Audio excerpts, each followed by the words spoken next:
బానిసలుగా ఉన్నారు. అక్కడ పనిచేస్తున్న ఇటుకలు పనిచేస్తున్న సమయంలో వారికి ఆడ సరైన వసతులు లేవు, సరైన నీరు లేదు, సరైన ఆహారాలు లేవు, సరైన వసతులు లేవు. అలాంటి పరిస్థితుల్లో రాత్రి అనక పగలనక వారు కష్టపడి పనిచేస్తూ ఉన్నారు. కానీ ఫలితం లేదు. అలాంటి పరిస్థితుల్లో వారు దుఃఖముతో వ్యాధనతో మూలుగుతూ ప్రార్థిస్తూ ఉన్నారు. మాకు ఇక్కడి నుంచి విడుదల రావాలి,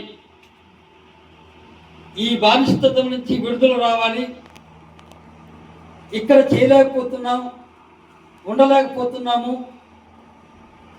బాధపడుతూ ఉన్న సమయంలో ఒక దినాన వారి యొక్క ప్రార్థన దేవుని సన్నిధికి చేరింది. దేవుడు వారి పట్ల అద్భుతాలు చేశాడు. దేవునికి స్తోత్రం. దేవుడు వారి మొర ఆలకించాడు. వారి మూలుగులు విని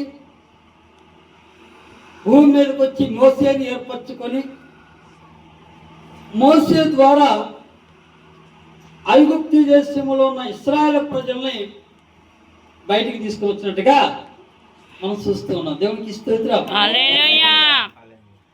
ఎన్ని శ్రమలు, ఎన్ని బాధలు, ఎన్ని కష్టాలు, ఎన్ని వ్యాధులు, ఎన్ని ఇబ్బందులు, కానీ వాటన్నిటి నుంచి దేవుడు తప్పించి మోసే ద్వారా ఇశ్రాయేలు ప్రజలను బయటికి తీసుకుని వచ్చినట్టుగా మనం చూస్తూ ఉన్నాం.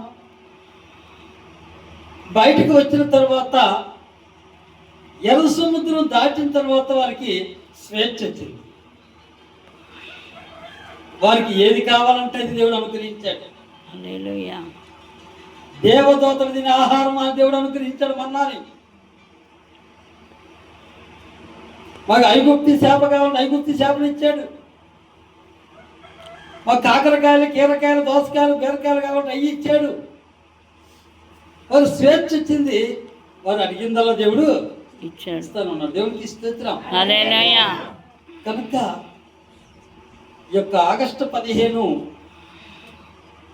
క్రీస్తులో మనకు కూడా స్వేచ్ఛ కలుగును గాక. ఆమేన్.